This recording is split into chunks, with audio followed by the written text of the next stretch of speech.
देखो जी, म्यार का मतलब ये होता है कि एक साइड तो हम कुत्ता पे चुमदा हो, एक साइड तो बंदा पे चुमदा हो, फिर म्यार के मुताबिक तो नहीं। जी अस्सलाम वालेकुम। वालेकुम अस्सलाम असी भाई। अच्छा ਤੁਹਾਡਾ ਮੁਕੰਮਲ ਨਾਂ ਕੀ ਹੈ ਤੇ ਪਾਕਿਸਤਾਨ ਕਿਹੜੀ ਜਗ੍ਹਾ ਤੋਂ ਬਿਲੋਂਗ ਕਰਦੇ ਹੋ?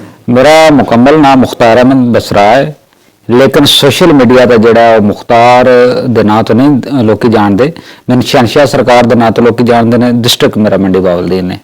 ਅੱਛਾ ਯੂਨਾਨ ਚ ਤਕਰੀਬਨ ਕਿੰਨਾ ਅਰਸਾ ਤੁਸੀਂ ਗੁਜ਼ਾਰੇ ਹੋ? तकरीबन 10 साल हो गए ने मैनू। ਤੇ ਯੂਨਾਨ ਚ ਤੁਸੀਂ 10 ਸਾਲ ਗੁਜ਼ਾਰੇ ਨੇ ਸ਼ਾਦੀशुदा ਪਾਕਿस्तान ਜਾਂ ਫਿਲਹਾਲ ਇਸ ਤਰ੍ਹਾਂ? जी बिल्कुल, शादीशुदा और 3 शादियां की मैं। ਅੱਛਾ ਮਾਸ਼ਾਅੱਲਾ ਤੁਸੀਂ 3 ਸ਼ਾਦੀਆਂ ਕੀਤੀਆਂ ਨੇ ਔਰ ਯੂਨਾਨ ਚ ਵੀ ਸ਼ਾਦੀ ਕੀਤੀ ਜਾਂ 3 ਪਾਕਿस्तानी ਕੀਤੀ? नहीं, फिलहाल यूनान विच कोई अगर मेरे म्यार के मुताबिक अगर कोई बीबी लभ जाती है तो चौथी भी कड़का देवांगे।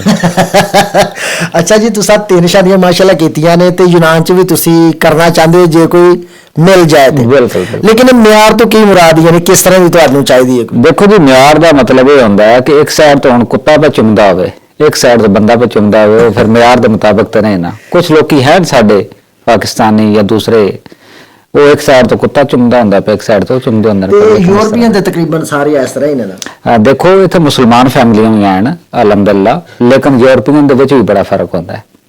ਯਾਨੀ ਕਿ ਯੂਰਪੀਅਨ ਤੁਸੀਂ ਜਾਣਦੇ ਹੋ ਕਿ ਯੂਰਪੀਅਨ ਬਹੁਤ ਜ਼ਿਆਦਾ ਲੋਕ ਨੇ ਜਿਹੜੇ ਕਿ ਜਾਨਵਰਾਂ ਨੂੰ ਪਸੰਦ ਔਰ ਲਾਈਕ ਕਰਦੇ ਨੇ, ਉਹ ਤੇ ਫਿਰ ਜ਼ਾਹਿਰ ਬੰਦੇ ਨੂੰ ਮੈਨੇਜ ਕਰਨਾ ਪੈਂਦਾ ਨਾ? जी बिल्कुल इसी तरह, लेकिन म्यार फिर तो दस म्यार के मुताबिक कर ले। ਚਲੋ ਮਾਸ਼ਾਅੱਲਾ। ਤੇ ਪਾਕਿस्तान ਕਿੰਨੇ ਬੱਚੇ ਨੇ? मेरे 3 बेटे ने, ते हुण जिहड़ी मैं शादी कीती है ਉਹਦੇ ਵਿੱਚ ਇੱਕ ਬੇਟਾ ਹੈ, ਯਾਨੀ ਕਿ 4 ਬੇਟੇ ਨੇ ਮੇਰੇ। 4 ਬੇਟੇ ਨੇ, ਚਲੋ ਮਾਸ਼ਾਅੱਲਾ। ਔਰ ਚੌਥੀ ਦੀ ਵੀ ਤੁਸੀਂ ਯਾਨੀ ਕਿ ਕਾਵਸ਼ ਕੋਸ਼ਿਸ਼ ਲੱਗੇ ਹੋ ਕਿ ਸ਼ਾਇਦ ਕੋਈ ਹੱਥ ਪੈ ਜਾਏ। ਬਿਲਕੁਲ ਜੀ, ਕੜਾਕਾ ਕੱਢਾਂਗੇ ਇਨਸ਼ਾਅੱਲਾ।